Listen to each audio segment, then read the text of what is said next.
Good afternoon, ladies and gentlemen. Guile here, and welcome back to something a little bit different. It has been years, I think, since we've done any actual tourney coverage here on Guilecast, which is shocking, I know. But here it is. I promised you the grand final of the Legend of the Stars Championship, the FAF World Championship of 2017 tourney. And here it is. I am not the main caster for this. You won't be surprised to hear. It was Architect and Brink who live streamed the whole thing. And I think, I know certainly Brink has done a number of casts, if not the whole tourney already, on his channel, this game included. So if you want to check out his perspective on things, you will find a link below this video in the description. And please, if I've forgotten that, anybody, do jab me in the eye and shout at me and tell me to put it in there, because I promised Brink I would do it. He's very graciously said he didn't mind me picking up this game. It's just because it's so monumental, like it's a big thing.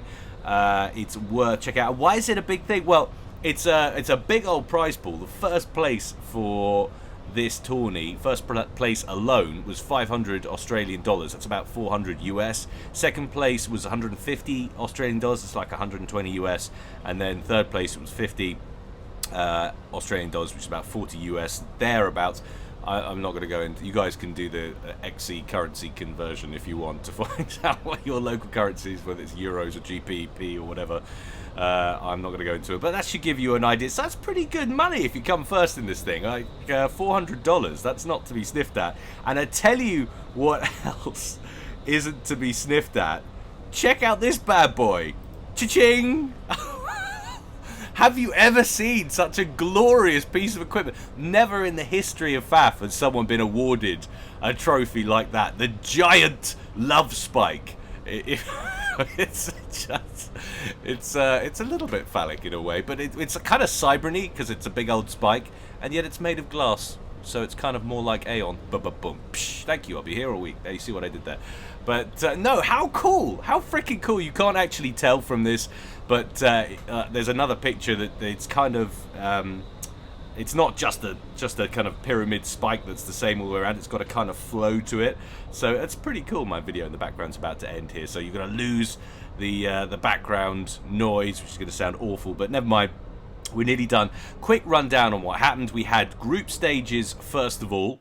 There it goes. We had group stages. Then we had, after that, the winners advanced to the people who were invited, who basically took part in the quarterfinals. So if you don't want to hear some of the results for the rounds before this, please by all means skip ahead to game one. I'm not going to go into it in too much detail, but the quarterfinal matches were Zock versus Kiza, Chiramba versus Nexus of Reality, Farm Schlet versus Whiteheart, and Orange Heart, whoever that is, I don't know, someone's changed their name recently, versus Ajux. And the winners advanced, and those winners in the semi-final were Zock and Chiramba, and they faced off against each other. And the other match in the semi-finals was Whiteheart versus Ajux.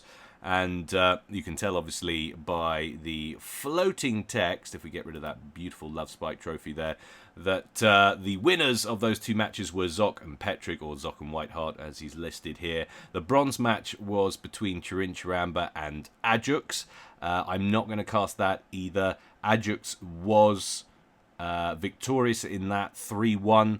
And he advanced, he nabbed the third place position, which is 40 US dollars, so congratulations to him. But today, we're concerned only with the winner and the first loser. That's horrible, isn't it? So let's go on over to game one, which is going to be Twin Rivers. Oh yeah, baby, that's what we're looking at here. So this is exciting. Very exciting stuff. 1v1. So let's take a look at our players. First of all, up here in the blue corner. Whoa! Okay, so yeah, I played a bit of FAF recently by accident. I slipped and entered the game. So I had to change my... where are we at here? I had to change my scroll speed. Forgot about that. Terribly unprofessional on such an important cast. So I do apologise. I usually have it about 14. There we go. I want to give everyone bleeding eyes and headaches from watching this with the zooming all over the place. So here we go, up at the top, Whiteheart versus Petric. Message to Petric, if you're watching, please change your name back to Petric. We like Petric. It's how we associate you with you It's a much like that's just we just think of Blackheart or trolling Blackheart, which is always fun when we see that name. But Petric, that's your identity, man. Stick with it. It's all good. Anyway, here he is. He's going UEF. How very sensible. Opening first land. And we'll take a look at Zock. We will be quick, because we want to take a look at these guys' openings, obviously, because it's as good as a ladder match. Down here at the bottom, Zock, Orange today, going UEF. How very sensible. Going first land. What's next? It's always hard to tell. I think that's going to be second air. No, it's going to be second land, third air. Not throwing that down next to any hydro or anything like that. Why? Because there are no hydros. That's the way they've set these up. We'll take a quick look before things really kick off about how these guys are doing. So there was literally 7 P-gens initially, 3, and then the mass extractors with the comm, and then 4 P-gens and the rest over here for Whiteheart, getting that second factory in between.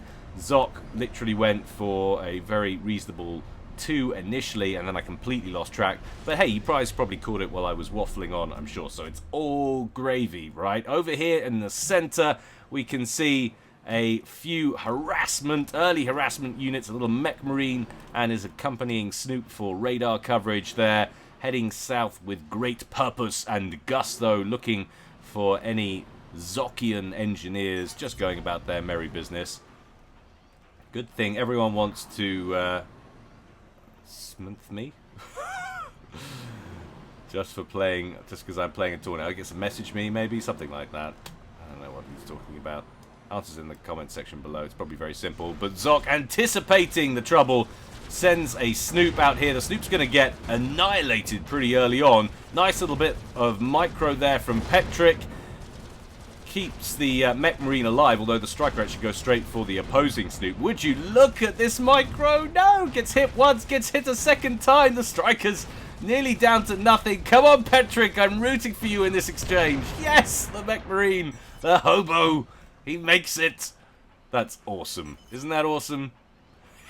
He's on so much fire. Looking for an NG to kill.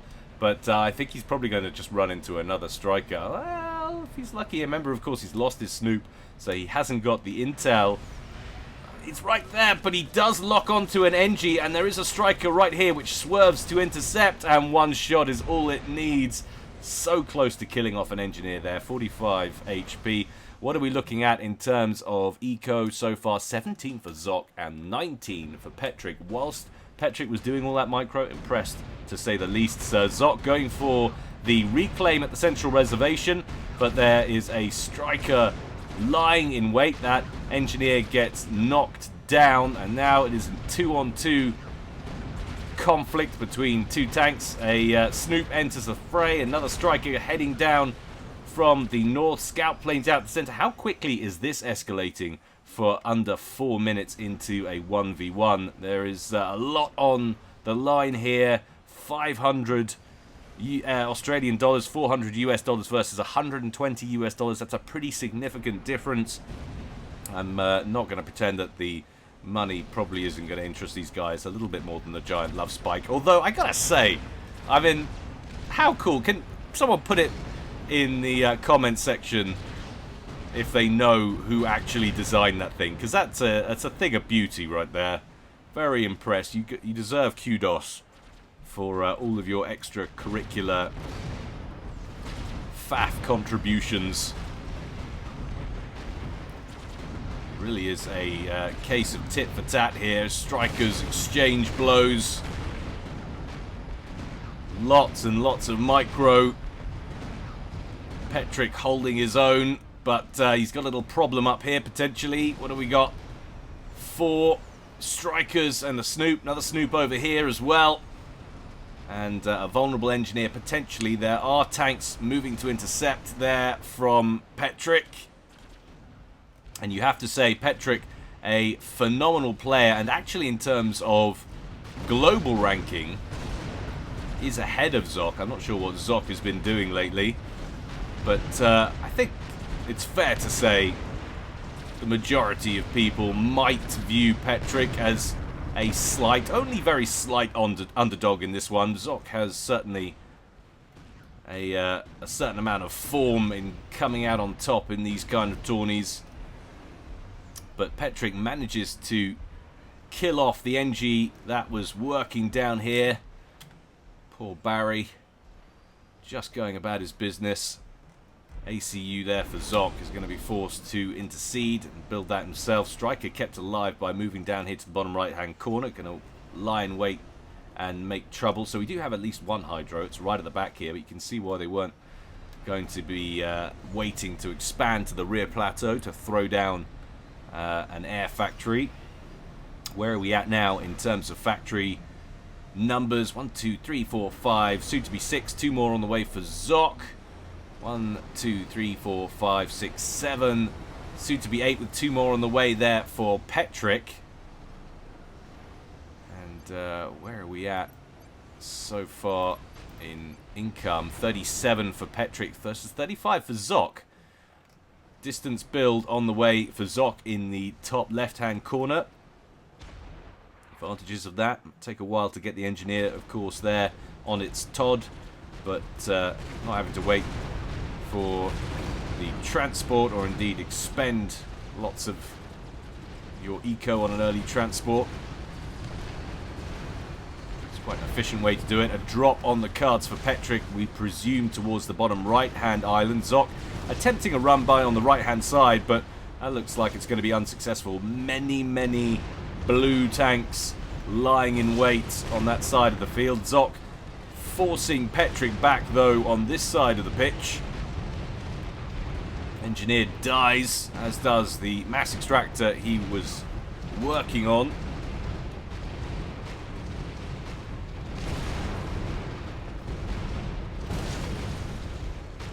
This is a nice little bit of pressure from Zock. However, Petric's commanders lying in wait. Engineers back here working on a PD. I think this attack will be comfortably stalled. I'll pick off another engineer at least.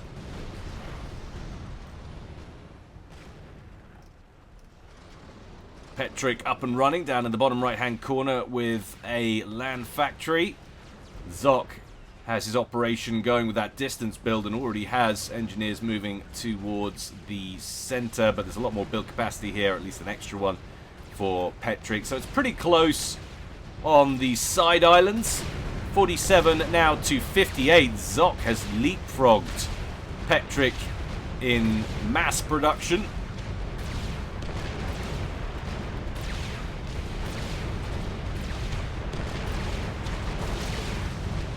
Now trying to plug an electric blue leak that's trickling down that eastern shoreline. See wall sections being placed, but they're a long way from completion. Again, another successful hold from one of our 2 UEFs. Little drop down here to the bottom right. Has that been spotted? Yes, it has. Lobo shell away. Zock's engineers also away. There they go. And how did he get tanks in the back there? Well, that must have been a cheeky little run by. A little snag an engineer and a striker for their trouble. What else is coming his way? Very nice indeed. Can he pick off one more NG? It's going to stroll out of range, I think. No, it's not. Yes, it is. Just gets out of there with 6 hit points. A cat sneeze away from his demise. And now we're at T2 land there for Zock. Lots of pillars rolling to the front line. A couple of mexes, or sorry, AMEX and a radar station taken out by Petric. Petric now leapfrogging Zock, 69 to 61. How's Zock's power? It's looking pretty good, so that's an authentic reading right there. And another drop from Zock. What's on board this time? Looks like a couple of strikers potentially, so mere harassment at this point.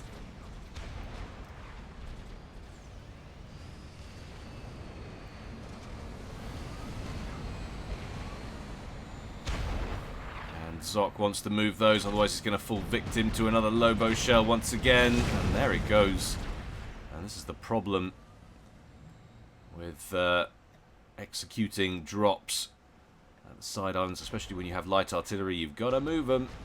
Just be ready to Set them going straight away. Mass extractor down to 60 HP there. Whiteheart prevents any more shells being loosed. Can you loose a shell? Is that the right word, or is it just an arrow? Do you have to be an archer to loose something? I think that's probably a fair statement. It's a great word, though, don't you think? We should be using that more in modern parlance.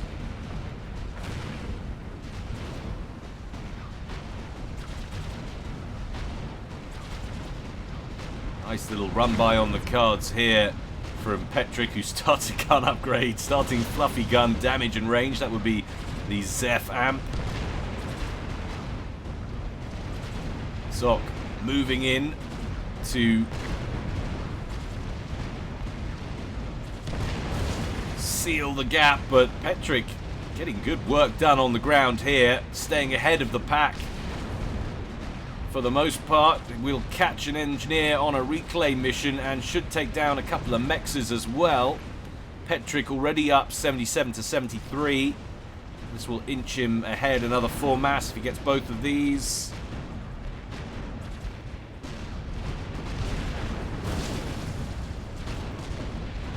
Zock's reinforcements turn up in time to save just one of them. Just barely. 144 HP left there.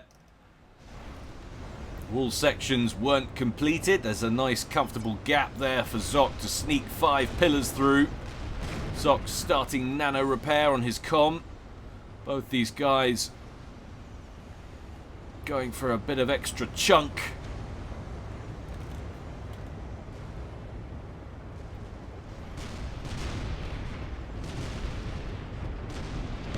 Now Zock's turn to repay the favour in the corner against Petric's relatively undefended mass points. Cheeky little position there for an anti-aircraft turret, railgun, and that won't get completed. Very nicely done indeed, but major pressure coming in the front door now from Zock. Petric backing up on the eastern approach. Everything on the western approach, pretty much, bar one or two pillars, is T1 though. All reinforcements pouring down the eastern side of the map. Big old prize for Zock if he can maneuver around these units and get in towards the main base. Not a huge quantity of static defenses in there. Zock also primarily comprised of T1 over here, left of the reservation. Where's his comm? His comm is down here. That nano upgrade complete. 13 minutes gone so far. Zock doing better on the kill to loss ratio, 1.19 to 0.82. Whiteheart definitely doing slightly better though in eco, 42k versus 40k over the course of the entire game. That's inclusive, of course, of reclaim.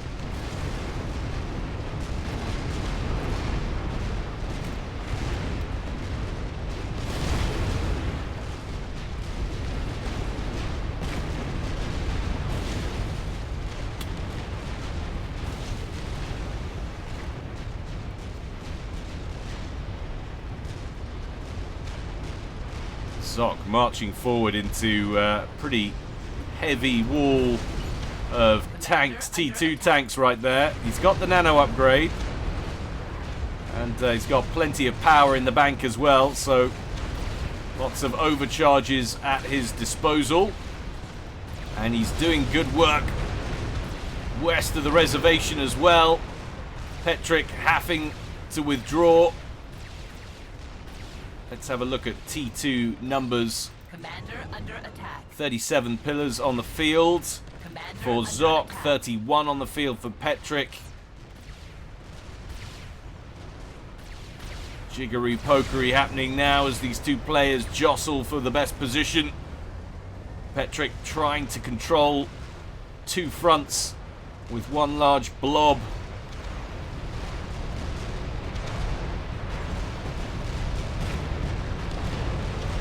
And that's going to go well for Petric, withdrawing slightly and overpowering Zock's Western Army. Zock going to advance in the east. Certainly looks like it. Where's the command? Well, he's going for the run-by into the back there. Next to those corner mexes. Of course, they're just T1. In an ideal world, he'll want to come around here and get in at the main base. But it's not going to last long. Petric's horde not pursuing his western forces. His western forces pretty severely depleted. Large mass field now building in the center, albeit slightly on Petric's side of the map. A feature of this game, with Zock holding slightly more territory, but only just. 89 now to 81 in favor of Zock. This economy lead changing all the time, and that run-by attempt to the top right-hand corner not successful. Petric careful to reposition his forces in arguably the ideal spot. Zock forced to withdraw. Actually nervous for these guys. Doesn't feel like a normal game of Zockcom with the money that they're playing for. You think about it, if you were to go out to a casino and lose $400, that would be a bad night, wouldn't it? You'd have to have a pretty significant salary for it not to be a bad night, but now the units mingling. Zock momentarily dips into the yellow, but then ranks up in vet back into the green. He's on 14k HP. Whiteheart, Petric is on 11.5. Give you an idea where they're at. It's always hard with the upgrades to properly tell. In come the interceptors now for Zock, providing air coverage. Not really needed, but just as a insurance policy, if you will, in case a potential T2 air snipe that he hasn't spotted. But now Zock taking an awful lot of fire. Petric with a very significant advantage in pillar numbers around Zock's comm. Zock on 7,000 hit points and falling. The nano repair will be compensating, but certainly not enough. Zock's hit points plummeting very quickly indeed. In comes some Janers from Zock, but it's too late. Zock loses game one. He looked pretty comfortable, but he bows out. Petric snags the lead right off the back. Zock says they lost attack command. Something went wrong with his interface there or something. But yeah, certainly annoying for him if that's the case, but very well played Petric. He hung on in there. He was behind arguably, I'd say, for about 55% of that game, but it was pretty close throughout. We can go to my cunningly thrown together at the last minute little splash screen there while we load up game 2. It's a very high class operation here at Ghost. But it's the appreciation, right? It's the appreciation for the trophy. I'm going to take this little interlude to say, guys, people still wondering how to submit replays to me. All the instructions you need are in the description below my videos, guys, and it should, if you're not sure about what replay IDs, it should kind of explain it there. But anyway, game 2 is up, and it's Veer 3 Protectorate. There we go. And it took a while for that to come up. Oh, odds failing me just a little bit. But you guys recognize this, the Four Corners of Doom. And let's take a look at our locations. It's a bit of a role reversal this time. This time the southern player is Petric. He's down here, still rocking his electric blue, one of my favourite colours in the game, although not great to play in, I always find, because if you zoom out, it's actually quite hard to see the differential icons between the units. Probably not if you're using the strategic icons mod, which everyone keeps telling me to use, and I never get around to it. I do apologise. But anyway, here he is. He's going Cybran, which I think it's fair to say is Petric's more natural race of choice. I might have that wrong, but I think that seems familiar. Opening first land, I think going second air, and then going third land. Zock over here in the top right, also going Cybran, certainly naturally, historically speaking, his race of choice. And he is opening first land, going second land there as well. Know you guys like to look at the openings, so let's compare the top right with the bottom left. It looks like it's a second air there for both and a third land for both. 2 P-Gens off the bat for Zock. And then combination of his engineers and his comm, I think, to build the core mechs. And then he starts working on another 3 P-gens. It's actually second land, third air for Zock.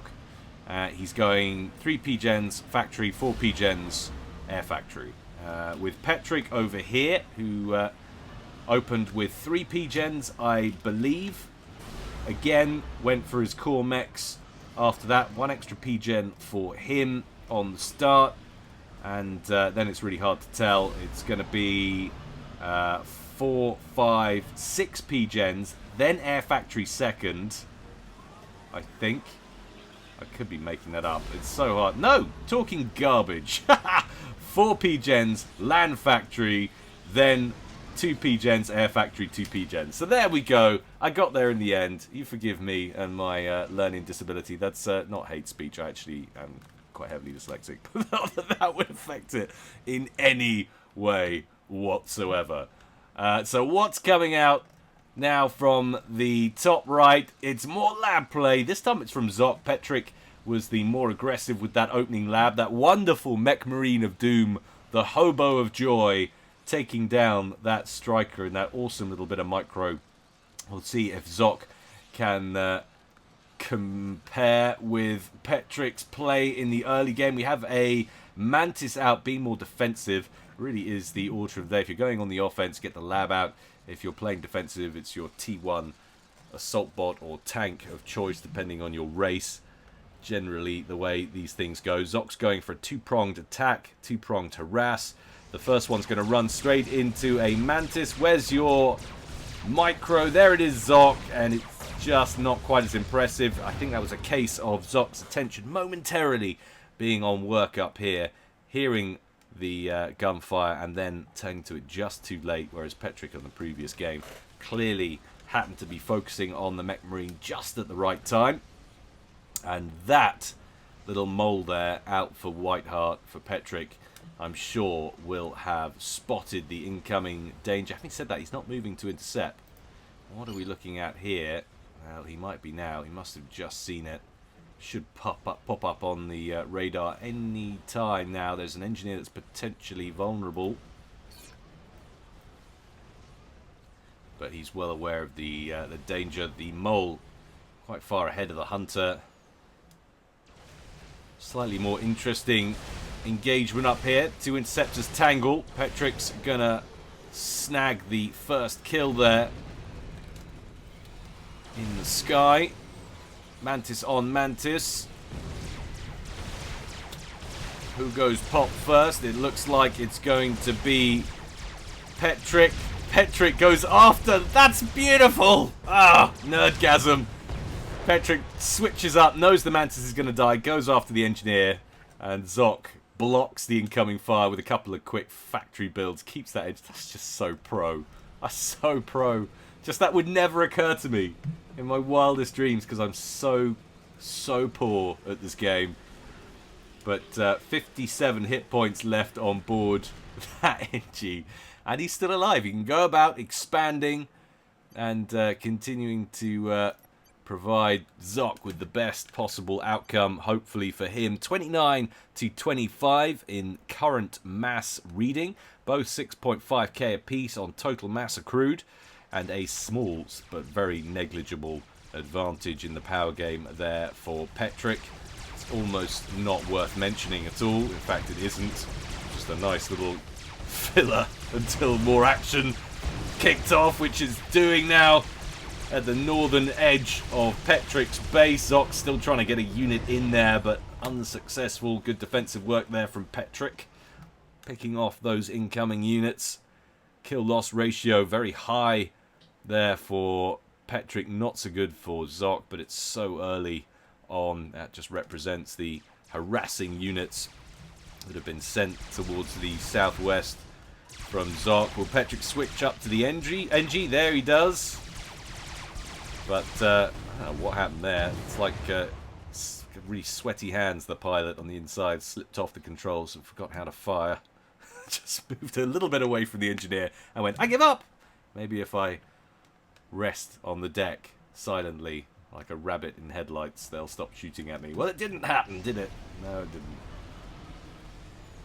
So I was just looking for an upgrade on the way, and there it is. Petric starting T2 land at 6.5 minutes on 41 mass income. Any upgrades on the way for Zock? Considerably more factories present over here. We're going to stick with a larger quantity of T1 units, I'm guessing, from our... What's it? It's orange. Still Halib orange. I was about to say Volvo beige, but I was being put off by the Martian-like atmosphere or terrain of Veer 3 Protectorate. Terrible place to go for a stroll amongst these spiky woods. Not sure what the purpose of that was. Look, it's no respect for the local ecosystem. Cybrins, they're supposed to be all about the, you know, freedom and that. Typical hypocrisy from the left. Searching for the gunfire. There it is. Going after an auto gun that was not completed. Smouldering wreck of a Cybran engineer nearby. I think it's a fair comment to say this game, nature of this map, taking slightly longer to explode into full-scale war than Twin Rivers did in Game 1. Zock lying in wait with superior forces down in the bottom right. Petric sending reinforcements over there, but that's a pretty sizable chunk of orange Cybrin down there, and reinforcements nearby hold the position the other side of this cliff range here and take down a couple of mass extractors as well, giving Zock the lead, 43 to 41 in eco. Petric shoos away a few forces. We've got a Mantis, and we've got a Medusa or two in the mix. In fact, 3 of them. EMP's helping out Zock in that exchange there. He was getting good work done on the, what on earth, nhentai.net for free kitten pics. Yeah, won't be clicking that link.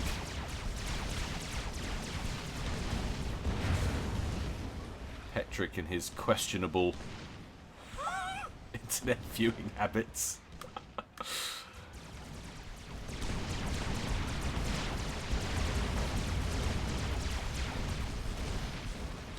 But the presence of Petric's comm and his malware-laden URL search forcing Zock to back up. And actually getting good work done in the north as well. PD on the way. That's a long way away from completion. Kill-loss ratios normalizing somewhat. Petric's still in the lead. Slight lead on total mass accrued as well. 32k apiece, but jumping to 33 there for Petric.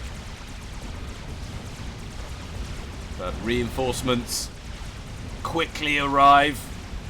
And the number of units in the area for Petric dwindle just as quickly.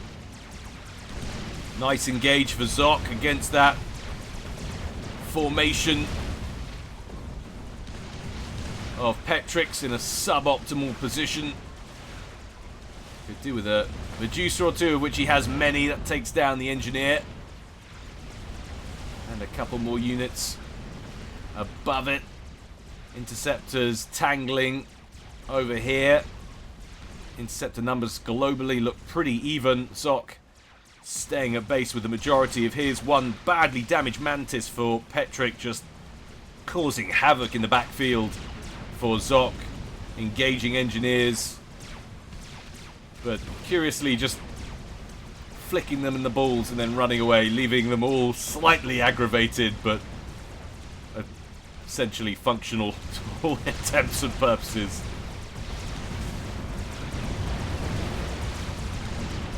Apologies for the imagery there. I had 2 cups of coffee this morning instead of 1. I tend to say things I regret at a later date.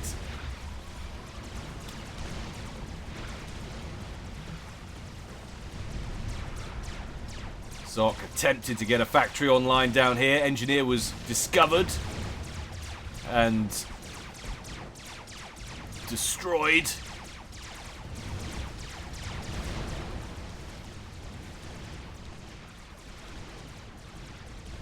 Starting to see a decent 50-50 spread now here of territory. Maybe slight advantage for Petric. Very slight though. T2 factory on the way to T3. So 11 minutes 20 seconds gone, or 30 seconds gone. Petric on the way to T3 land, as is Zock. And Zock at T2 air, already building Corsairs, those fighter bombers. Do we have an upgrade in the air for Petric? Well, this is always a little bit taxing on a game like this, trying to see, because so spread out all of the factories, but it doesn't look like it. So Zock with a tech advantage in the air game. Tech on the ground game looks pretty neck and neck. Petric looks like he might complete Tech 3 first, but by the time the units get into service on the front line, there's not going to be much in it. But Petric running away with it. Is that reclaim related? It's already filling up a mass bar. That must be reclaim related. That can't be proper mass income. If it is, 105 to 78. Whiteheart amassing a lead. Maybe it was because Zock was bottlenecked on power because he jumped over 100, but then he settles back into the 70s again. That's looking like a consistent lead there for Petric, who is already a good 8k mass ahead, total mass accrued. So Petric, whatever he's doing, seems to be working. Got a slight advantage. He's holding the top left-hand corner. Zock, as yet, he's in position to hold the bottom right, but he's only just throwing down mass extractors now. And Petric, having dispatched the civilian emplacements in the middle, has an engineer working on grabbing those mexes and throwing down a PD. Overall, this is going better for Petric right now. Zock needs to pull his finger out. He's down a game, and he's going down in the second so far. Corsairs massing at the bottom right-hand corner. I saw on the mini-map there. Looking for a potential snipe. Where's the comm? It's moving back towards the main base. Has that been spotted by Petric? Scout planes move over the main base, drawing the interceptors in. Interceptors and Corsairs move over towards Zock. Looks like, or towards Petric's comm, sorry. Looks like Zock's going for the snipe here. Petric, ready and waiting, moves his planes to intercept. They're going straight for the base. In fact, it's not a snipe. He's going for the power. Bombs away. Going for all three at once. 2 down, 1 to go. Bangers being produced out of that T3 factory. He can knock those out pretty darn quickly with a T3, but he's not going to save the third T2 power plant. What's that going to do? Well, that's going to power lock Petric badly, but not terribly. I've seen much worse, as have the rest of you if you've been following Guilecast over the years. But now the T1 P-Gens are next. Engineers hurriedly try and reconstruct the power. It's in the same place, but I guess you've got to go where your T2 engineers are actually present. Zock needs to switch up to take down these T2 P-Gens once again and hope collateral damage takes out the engineers. Bangers, though, getting the work done. Up goes a shield gen very quickly indeed. It's not yet covering that shield gen, but it will provide coverage against any Corsairs coming in at the P-Gen from this direction. But Zock runs out of Corsairs. Has Whiteheart solved his power problem? No, he has not, but he's still hanging on in there. Zock with another band of Corsairs, determined to keep the air pressure going here. 2 P-Gens now online. More air defenses up in the center. Zock flying right over them. Those T1s struggle, though, to keep up the speed of the Corsairs. Down go the 2 T2 P-Gens once again. Can he take out the T2 engineers? That would really stifle Petric at getting re-established. Petric now 1500 power down on where he needs to be. Almost kills off the P-Gen being rebuilt. This is pretty painful what's happening elsewhere as a result. Well, Petric is advancing through the front door and he's got T3 ground there, but so has Zock. Loyalist rolling in.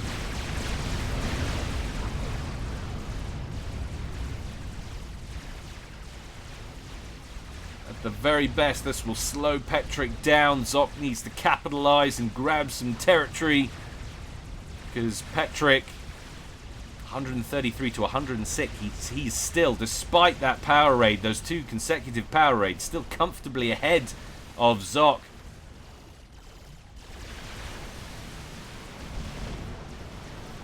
Nice nab there on the mass extractor that was linked to that T3 factory. Zock going after the mass options now. And he can also, you see there's not a lot of blue heading in towards the base. It really has slowed Petric up.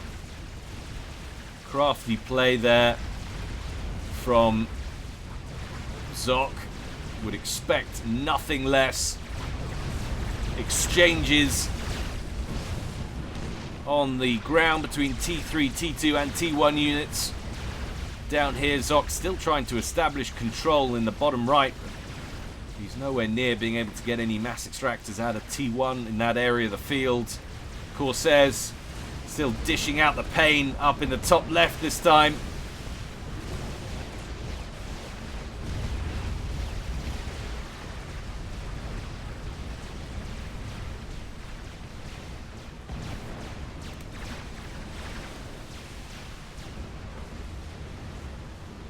Loving what I'm seeing here from Zock, making this air advantage work for him.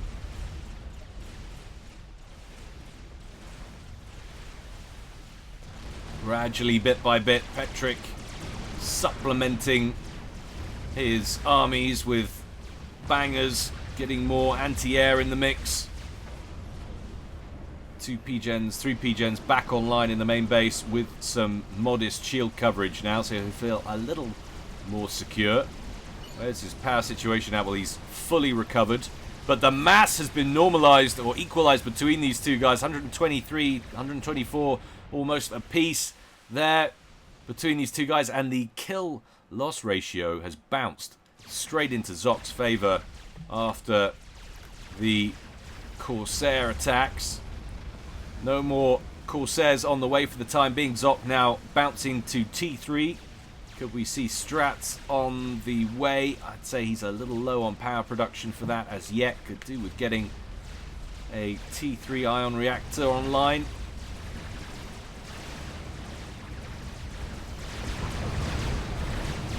Loyalists hurling Cybran fire at one another over in the west. Terrain coming into play slightly for Petric's benefit.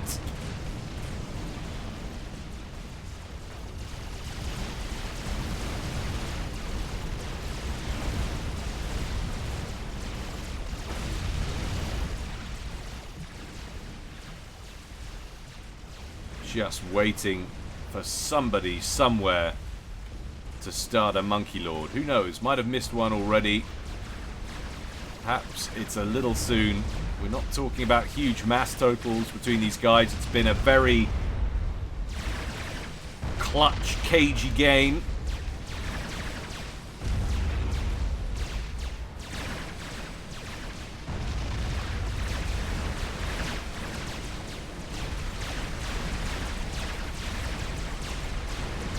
Last two Loyalists in the top left-hand corner about to die out there for Zock. Air Forces tangle over in the east. That's going to go better for Zock once again. Nice airdrop. A couple of Loyalists down to the bottom right. Takes out Zock's position, or was going to, I should say. But in come the Corsairs. And down go Petric's Loyalists. But Petric breaking through on the other side of the cliff face.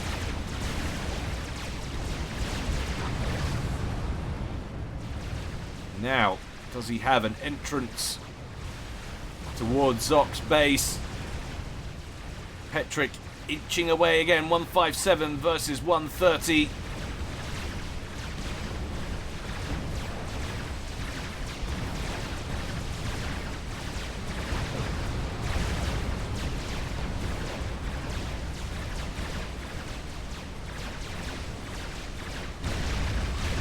Lots and lots of loyalists over just to the west of center for Zock, but it's not enough to break through.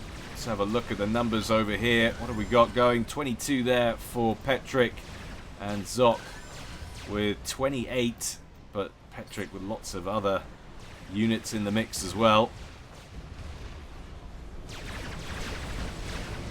Surely time for some brick production down here. So there's the ion reactor, another one on the way.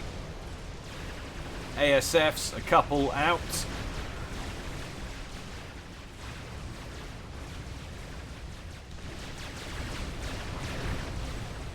What's happening with the air game with Petric? So he has gone straight to T2 air and then going straight to T3. 17% complete on that upgrade. That's going to be a little ways away. Petric, though, with a lot of redundancy in power after... No, he's not. He's using crazy amounts. So that was a total power accrued. Looking at the wrong stat there. 3.9k power production there for Petric versus 5.8k there for Zock. So Zock ahead in the power stakes, as you would expect. No ion reactors, at least in the main base, online for Petric. Whaler out over the center for Zock. Couple of them. In fact, in come massive numbers of interceptors. Zock with only a couple of ASFs. Not enough to wipe out these planes. Needs a good 4 or 5 more.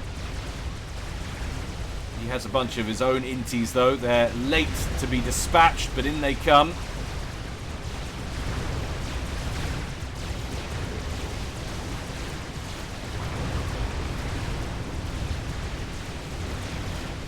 Those whalers doing nice work against those units in the center. Petric's comm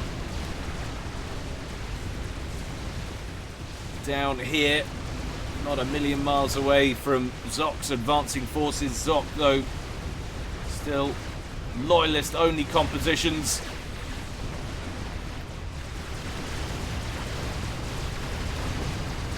And looking thin on the ground up here as he's left with nothing but T1 and T2 units. The whalers are soon going to be all he has left to shoot back with, but we're starting to see some bouncers on the ground now. Mobile T3.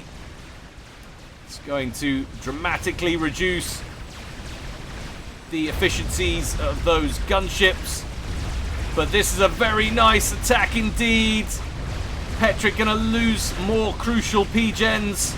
Is comm in full retreat? I think he could probably stand... Well, I say that, it's completely unupgraded, his comm. I was about to say stand and fight with some overcharge, but those loyalists running for his comm, and it doesn't look like he has access to overcharge at all. Firing it occasionally, but down into the reds. Boom, baby! Zock levels 1-all, as I knew he would. Petric can't contend, despite being in a pretty comfortable position, but just got run over with that play at the end there from Zock. So many loyalists. I say so many. There were much bigger packs of loyalists in different parts of the field, but suddenly that forward position for Petric seemed just pretty vulnerable. It's the only way to describe it. Certainly not in a ideal situation at all. Loading up game 3 now. It's now 1 apiece between these two guys. Could you want for a closer match? I humbly suggest not. Where are we actually going to be? Actually, so I've briefly skimmed through these replays, but I can't tell you with any clarity as we load up where we're going next. But once they're loaded, I can. We are going over to Arctic Refuge for Game 3. I don't like this pause that OBS gives me. It's not snappy. I know it's not bloatware like XSplit, my old XSplit used to be, but say what you want about it. At least the transitions were snappy, you know.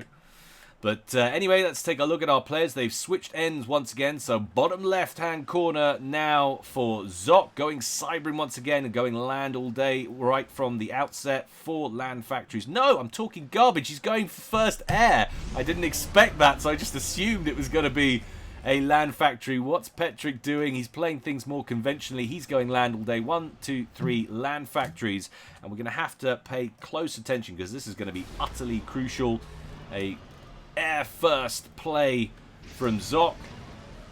2 engineers at least. 2 P-gens off the bat. And then 2 more potentially. We're going straight for the mass extractors. I would imagine it's the mass extractors. Zock rolling forward. A little unnecessarily far. He could have gone to about there and still got the build in. There it is. 1 mech's down. Engineer to one of the others. Zock then goes to assist another engineer production briefly and then goes to a P-gen. And there it is. It's a Jester first play. Not really first because he's produced 3 engineers. Has he got the power for that? What's that actually done?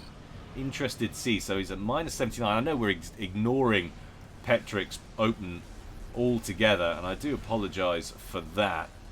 But this is absolutely essential to see if this works out for Zock. He's jostling things very carefully to keep his eco balance in play. He's about 65% done on the Whaler, 70% done. Running low on power at -19 net. It's going to be close. Let's see how good you are, Zock. Have you planned this down to a T, or is this ill-advised ad-libbing? Oh my goodness, completes with about 50 power left. You expect anything less. The question is, what can he do with it? So we've got a Hunter and a Mole inbound from Petric, keeping things much more conventional on the ground. Where is he going after? He could get some real damage done early on here if he just looks for expanding engineers and tries to keep Petric contained in his base. Can keep him on that core mechs for a lot longer. Of course, Zock needs to be careful. Doesn't want to suffer a loss for his NGs on the ground next to incoming labs. Doesn't want to throw away a potential advantage. We're going to have to go to split screen to keep an eye on what's going on here. So, going straight after engineers in the main base. The Hunter for Petric will die out. Very nicely done. Petric puts laughing face in local. Scout plane out to run intel for the gunship. Another engineer down. We're at 4 kills, now 5. No, 4 kills including the scout there for Zock. More labs coming out for Petric, heading on towards Zock's base. Another engineer down over here. That cancels the mechs in the back. Where are we at on current mass reading? Zock slightly ahead, 2-1. But there is the all-important interceptor. Another NG will go down. Can he stifle the production of another mechs somewhere? NG hard to find at the moment. Goes after Petric's comm instead, and the Inti will finally clear up that Jester. But very nice bit of play there from Zock.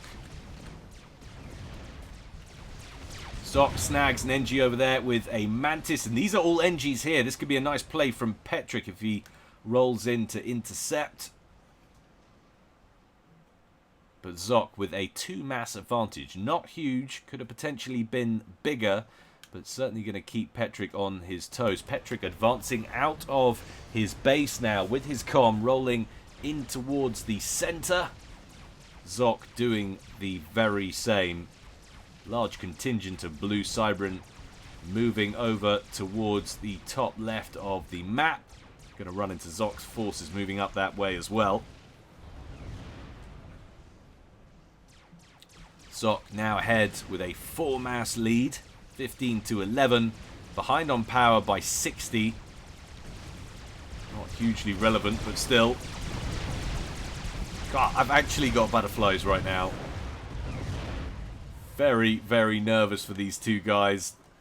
This game, utterly crucial to go 2-1 up on your opponent.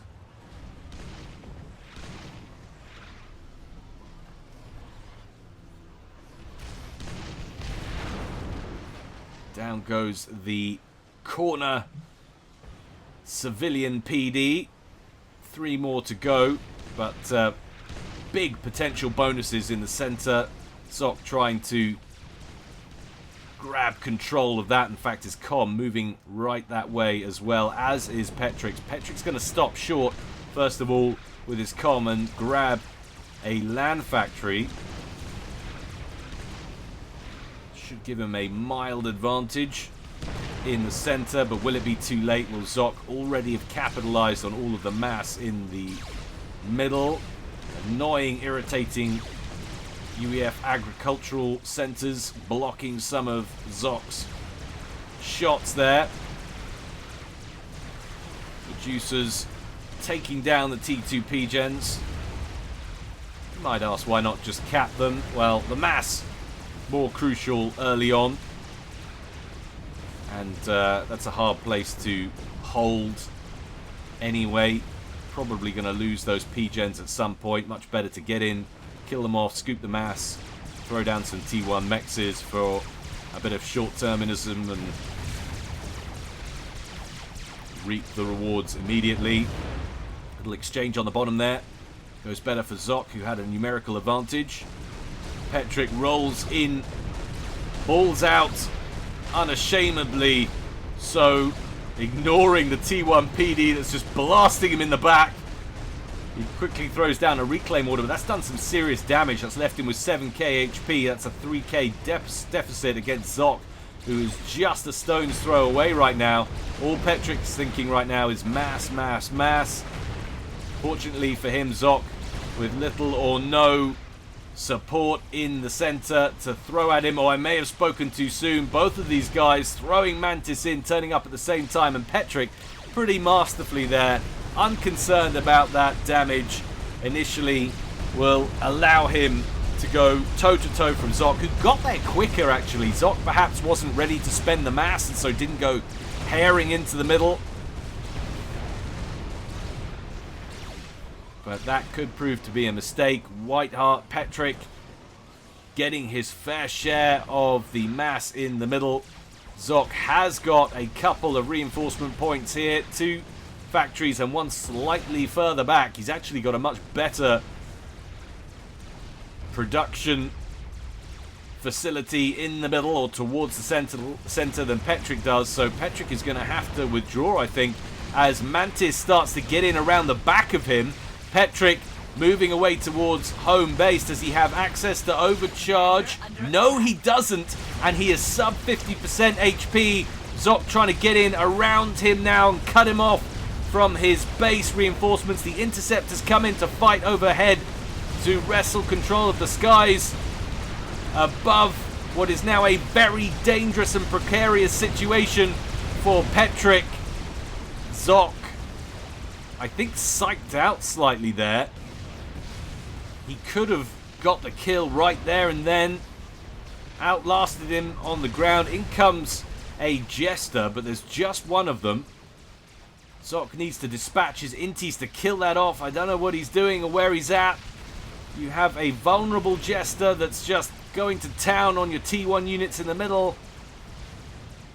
Easy for me to say. He's probably doing vital work back here at base.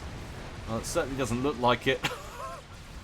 Did get a bit of a run by in. Maybe that's what he was focusing on. He's managed to kill a Mex off over here. And actually Zock is 29 to 15 mass ahead. What's going on? Well, partly due to a power lock. Another mass extractor going to go down here. But he's playing a safe game. He's not overextending. He's not going for the kill right away. I guess that kind of play shows what a desperate person I am. Zock's like, I've got this. I can win on eco. Don't worry about it. I'm nervous for these guys.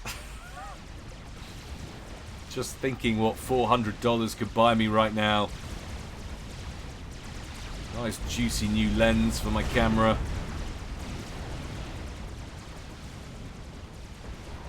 A massive night out on the town, or a very modest night out in London.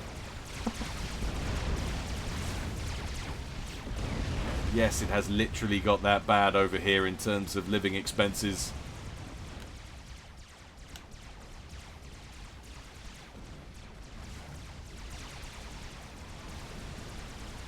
As if I'd get to spend that money on a night out. Probably go on nappies or something equally thrilling.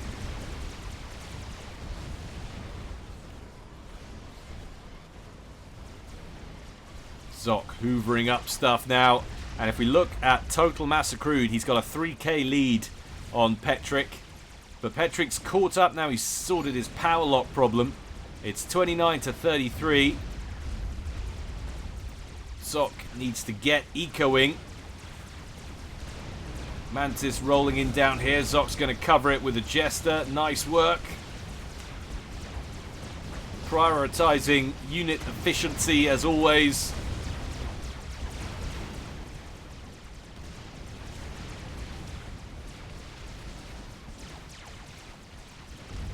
But Zock way ahead in kill-loss ratio. 1.89 versus 0.96.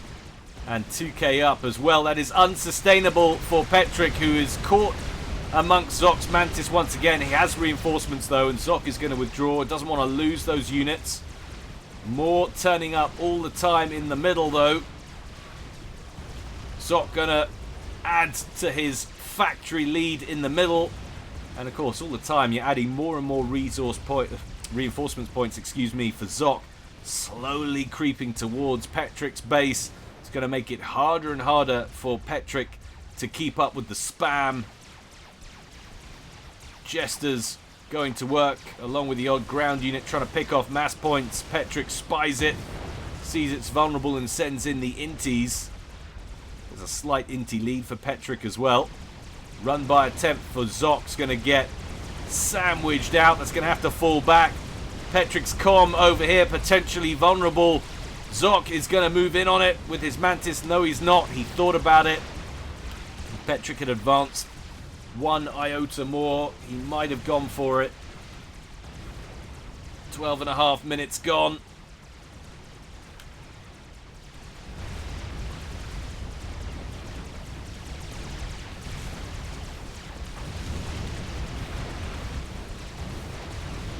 Petric has repped up some of the damage. He's got one rank of vet. He's got about 8,000 hit points. And he's got a whole big orange Mantis problem heading his way. He's reinforcing now with his own troops. Zock trying to get the surround.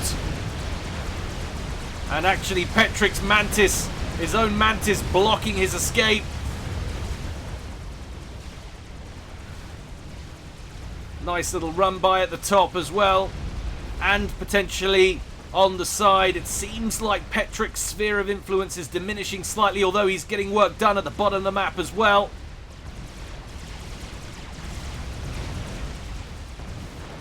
$29 mass apiece.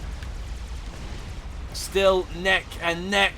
Petric still able to hold this position with his comm. You wonder how much longer this can go on though. Zock advances towards Petric. Does Petric have overcharge? No, he still does not. He really needs it. I don't know whether he's getting it and Zock is finding it and killing it. Petric down sub 5k HP, but Zock just not got enough support. He comes in with a couple of jesters though. Petric unable to shoot back at those. Zock moving forward with his comm down here. Again, the ground units dry up for Zock, but he's still got those two gunships. Petric gonna dip into the red, potentially. No, those jesters move off. And that'll be because of the emergence of Sky Slammers rolling in from the main base. A little bit of ground to air support needed at just the right time.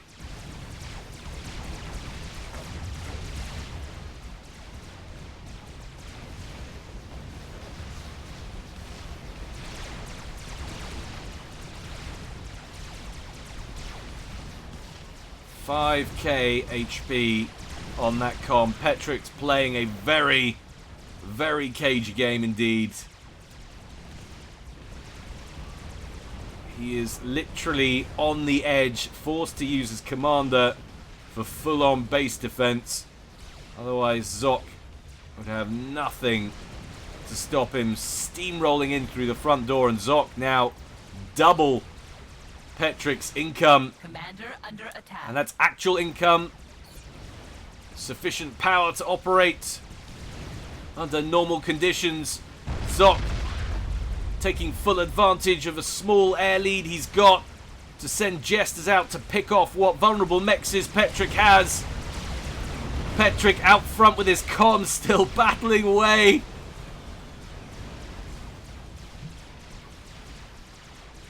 Marveling at Zock's ability not to overextend here, not to throw away his advantage. He's happy to keep Petric pinned where he is and reinforce as and when's needed. And just hope that sooner or later Petric gets caught. Engineers throwing down a PD. Zock needs to kill those off. He doesn't want Petric to solidify his position. I may have spoken too soon. Zock's losing all of his units here. Medusas just managed to finish off the point defense. And Zock's going to get one of his own further back. He doesn't want to yield the position any more than Petric does. Petric back up to 22 mass. Trying to combat these jesters that are picking off vulnerable mexes. But it's hard to do. Zock with an advantage in inti numbers. Nice Sky Slammer turns up though. Saves that last mex down there. 16 minutes gone. It feels like this round's gone on for half an hour. And still, all of the battle is at the foot of Petric's base. Petric forced to bring forward his comm for about the 15th time. Tell me you have overcharge. Tell me. He does have overcharge, but he hasn't got the power to replenish it. And that's a lot of jesters rolling in now. Surely Zock has got this, locking straight in on Petric's comm. Gets a rank in veterancy. That must be infuriating for Zock. But there's not a lot in the area for ground or air for Petric, and that's surely going to be 2-1 to Zock. Gaboom! Zock takes a crucial 2-1 lead. GVG goes out, and it's 2-1. It is 2-1 to Zock. Petric, if he's going to do this, is going to have to come from behind. Goodness gracious me. Back to my wonderfully beautiful, if you're wondering what's going on there, that's the song I would be playing if I could afford to purchase the rights to Blur's songs. Not for any reason other than it's a fun track and it has, you should watch them play in the lyrics. But there you go, you could read it and pretend that that's what's going on there. So low budget. Oh, it's good stuff. So I need to do more tourney coverage. It's been so long. It really has, and I'm really enjoying it. So we're going to go over to Canis for Game 4. You can hear them gating in the background. Ka-ching, there it is.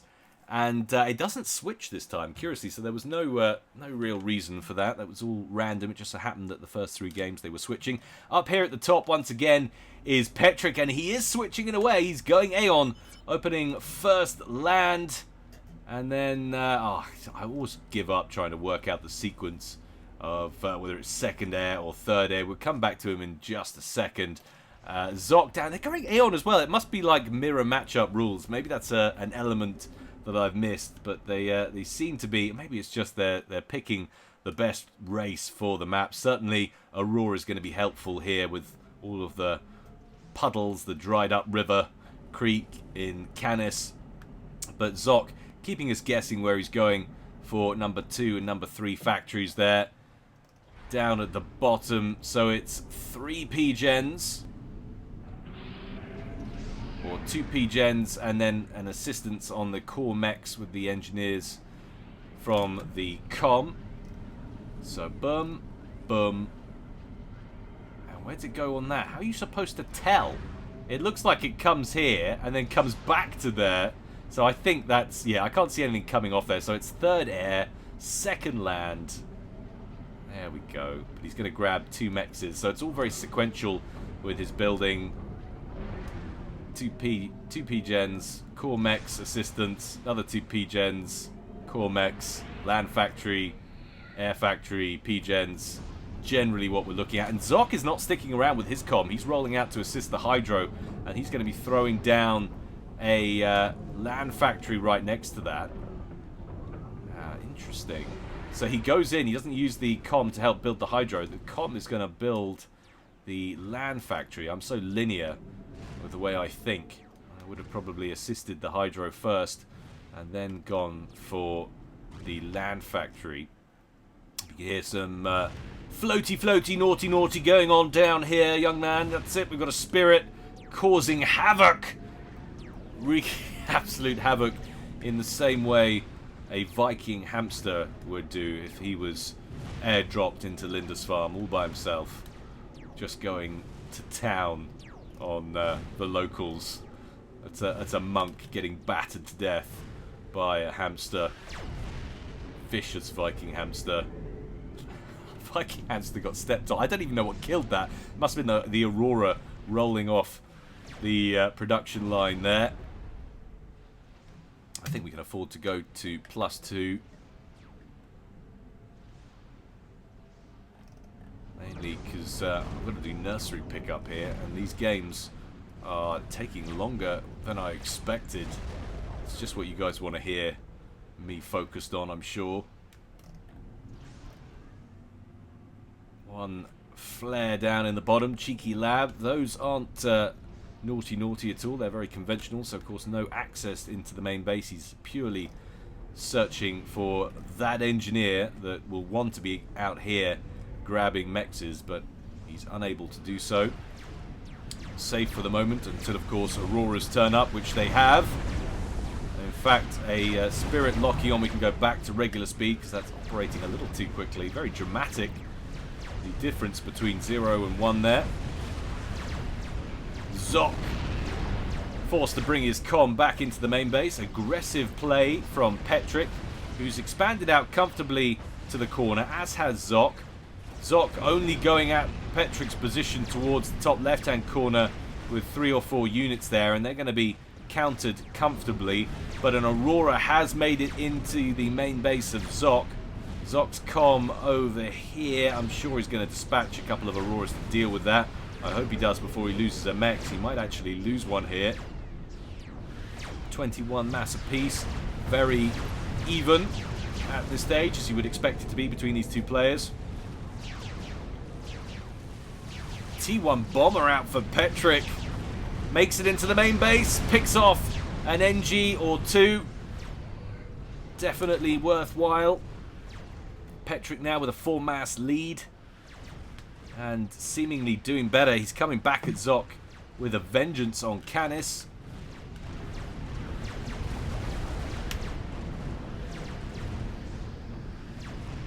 Wondering if there's some rule about maybe these guys have to play all the races. It'd be interesting to see, assuming we need to go to game 4.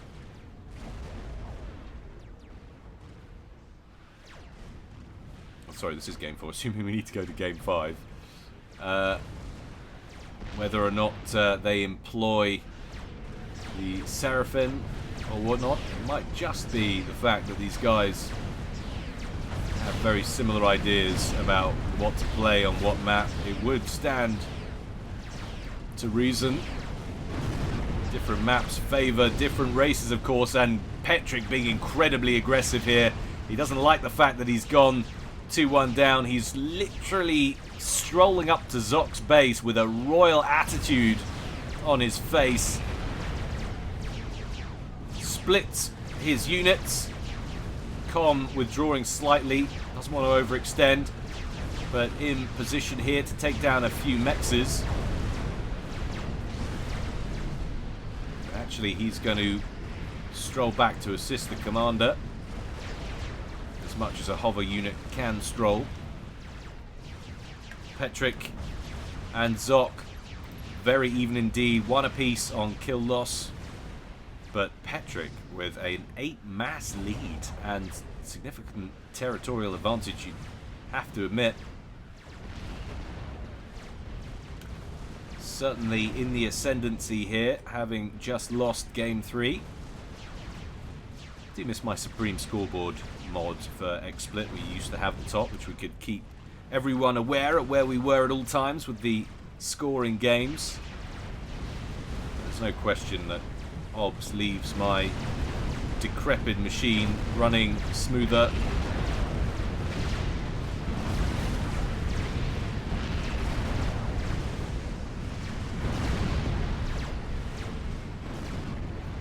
And the units for Zock depleted on the causeway. Many more hurrying to fill the gap. Petric's not going to be able to breach there, I don't think. Better holding on to position and denying Zock's expansion. And get more work done, actually. If you can just funnel some more units down this side of the map. This is looking like the vulnerable points for Zock right now. Zock and Whiteheart Petric in very close proximity with their commanders. It's now 31-17. I hesitate to use the word poor showing, and apply it to Zock. I don't think it is ostensibly is. I think this is a nice, aggressive set of plays from Petric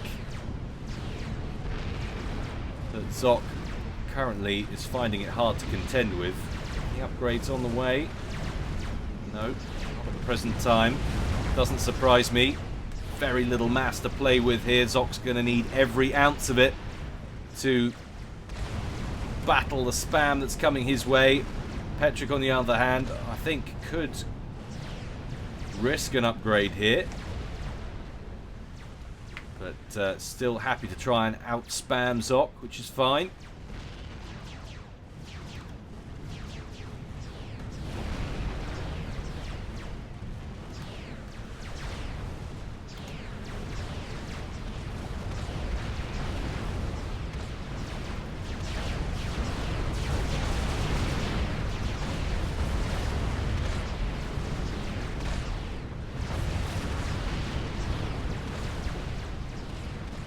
And Zock, caught out of nowhere. We're looking around for plays elsewhere on the map. But look at this. 9 minutes. Zock defeated in under 10 minutes. Out of nowhere, I was waiting for the game to warm up. And suddenly, it was over. Zock just got blown out in that game. That's insane. Which takes us to 2 apiece.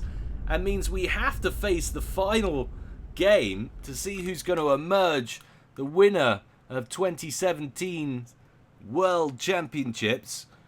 Unreal. I can't believe but how often do you see that, like, in regular sport, though? Somebody has a huge titanic push, they do brilliantly, and then they slack off. It happens all the time in tennis and stuff like that. You see the players shift their weight in ascendancy.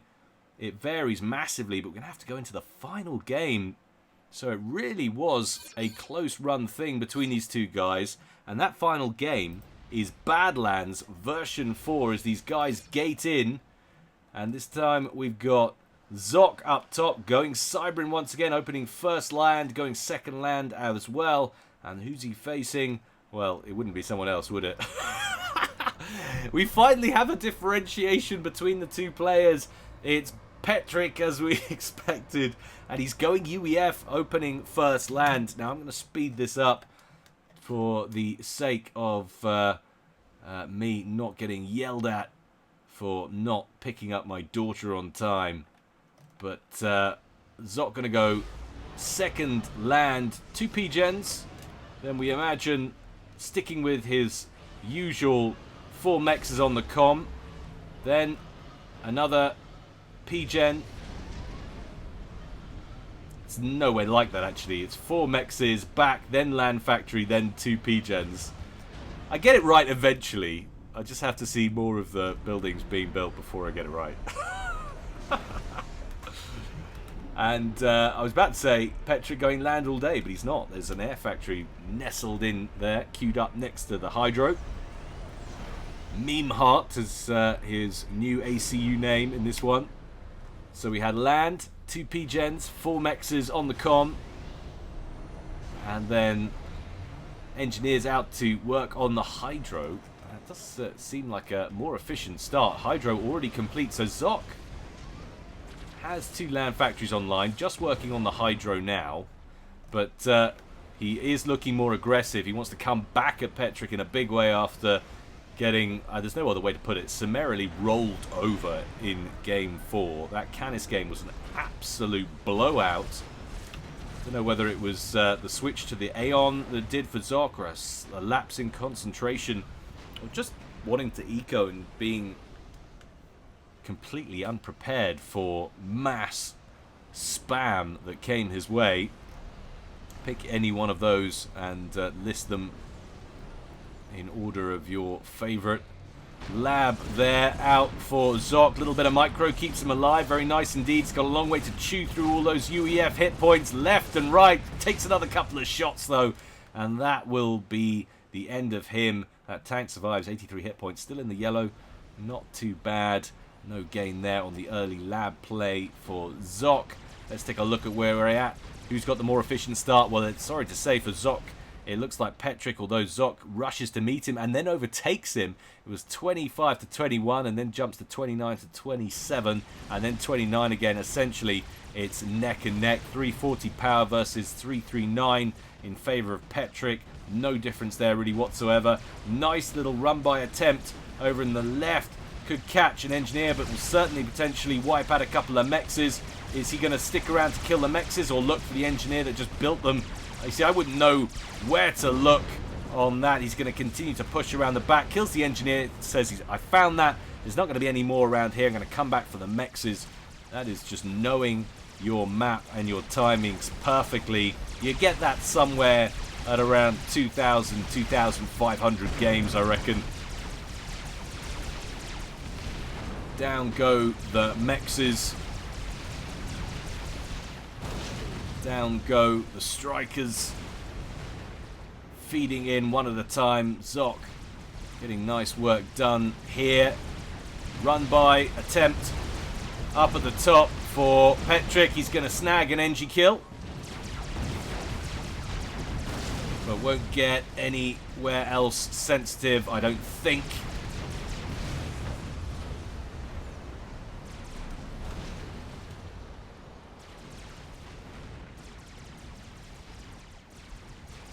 Those Mantis still alive. They're being pursued by a striker now, and they're running into the striker's buddies, the rest of his platoon that are waiting for them.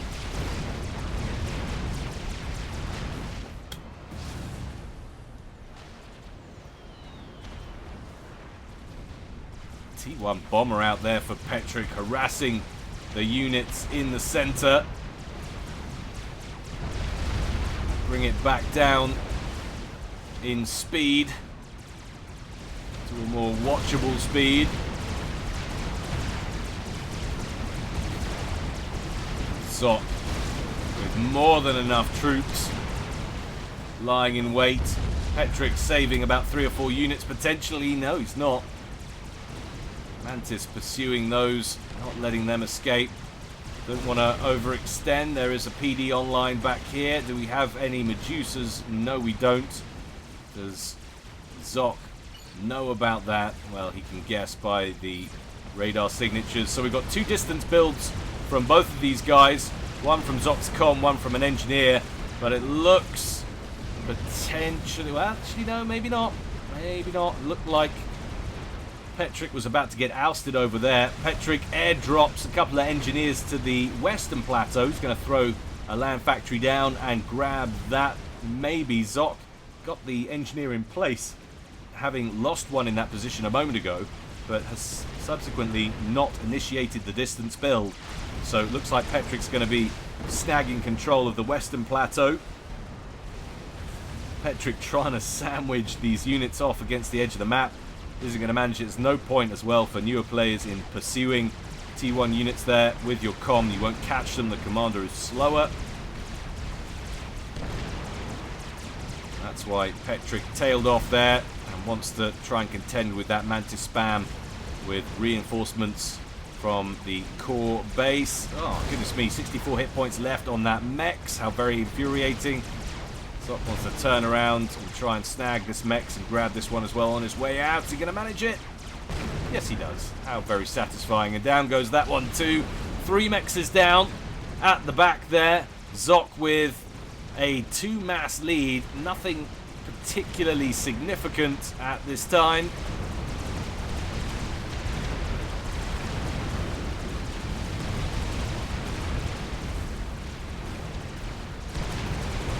In the middle, Zock being overwhelmed, but he has a lot of reinforcements coming in and is actually now neck and neck, 50 mass apiece, and then a huge jump which is clearly reclaim related. And I think he potentially power locked himself for a moment, went down to 50 apiece, 75 to 67, still an advantage for Zock. That's going to increase with the demise of that Mex.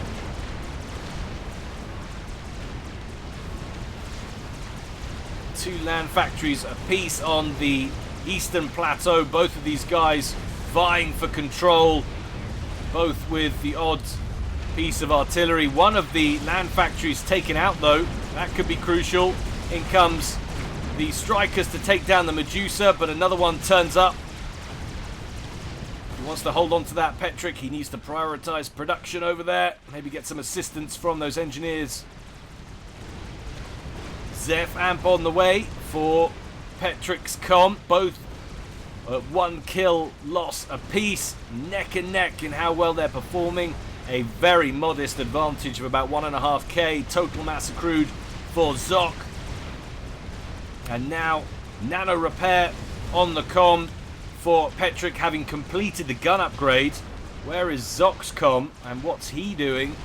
He's over here and he's as yet unupgraded. And don't forget, of course, Zock's comm already 2k behind the UEF commander at base health.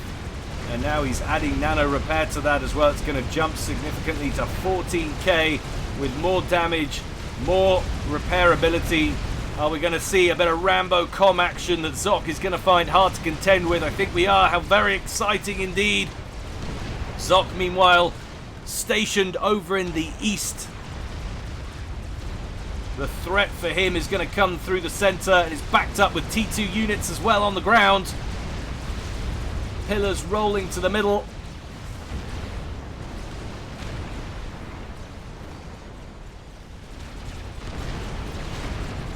T1 PD about to collapse for Zock in the west.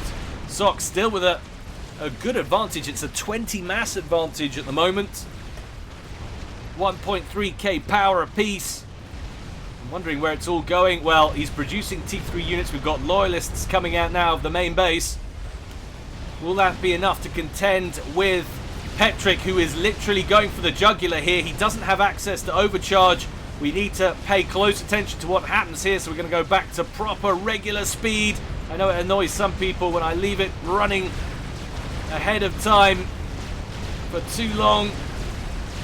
But this is a massive play now for Petric, who's trying to seal the win right here, right now. He's steaming in with pillars, T1 units, and the commander with a Zeph Amp on board. Does have access to overcharge now, and he's got decent recharge rate as well. If he can use his con to swap down the loyalists with overcharge, this could be game right here. Zock is withdrawing. He's been completely outmaneuvered. Lots of reinforcements coming in for our UEF player through the center. One factory down, point defense down, another factory soon to join it, and this is a T2 factory. If that T3 factory goes down, I'm sure that's going to be game and tournament. There are Cerberus turrets going up at the back. The nano repair holding firm for Petric. He really wants to kill off that HQ. Surrounding it now with units over to the west of the base. Where's Zock's comm? He's all the way over here. The thing is, does he even want to get mixed up in this and risk losing his comm? But the factory's gone down.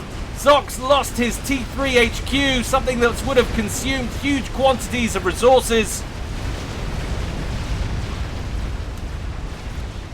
Lots of interceptors, but they're not really going to help him right now. Petric just tanking the Cerberus turret fire back here. If he can get in and kill that power generator, that would be a huge win for him as well. And I think he's going to. The collateral damage will take out some of the Cerberus turrets and make life easier for his commander. Zock has no choice now. He's got to bring in his comm and risk exposing it.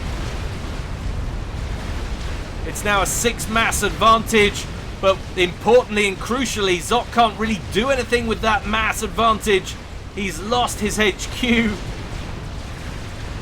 That little bit of pressure right there could have been the game-winning play, the tournament-winning play for Petric. He'll be laughing all the way to the bank. And another P-Gen goes down. Zock would be power-locked if he had enough factories left with high enough profile to spend the mass and get himself into a tight situation. We've got drops coming in from Petric now in around the back. This is stunningly aggressive play from Petric, both last game and this game. The interceptors are brought in to kill off the transport, but the units are already on the ground. Not sure what the chat is about. Reporting something, no doubt, that I've missed. It's a whole nother level of understanding of the game. Probably something very simple indeed. Petric trying to put pressure on the eastern base now. Lots and lots of T1 PD in around there though, but surely Zock is crippled beyond repair with 16 minutes gone. And look at the territorial control that Petric's got. He's backing up with his commander. He knows he doesn't need to have it in harm's way anymore and risk losing to a snipe attempt.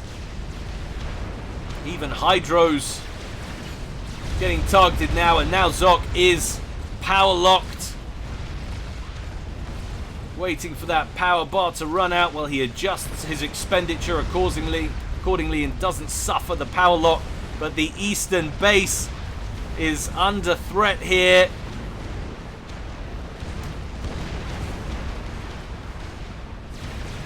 Final game.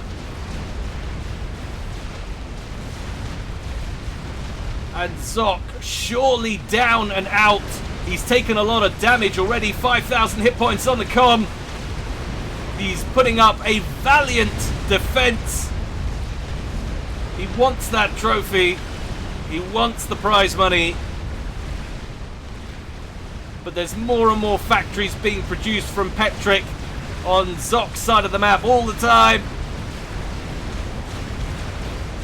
4,500 hit points left.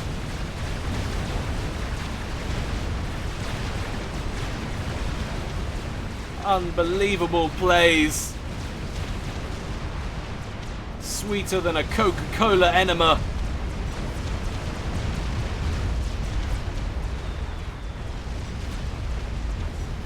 Other brands of cola are available, of course, for enemas. And Control K from Zock. He knows he's beaten. He's down, he's out. And Petric pulls off the win, seals himself $400 US and the Cybran / Aeon Love Spike of Doom. Well, what phenomenal plays from both of these guys. But well done, Petric. Congratulations, the world champion of 2017. Onwards and upwards, my friend. I hope you enjoyed it, guys. Keep the replays coming in. I'm on the lookout for a new epic. We haven't done one of those in a while. But until next time, guys, stay well and stay safe. This is Guile, signing out.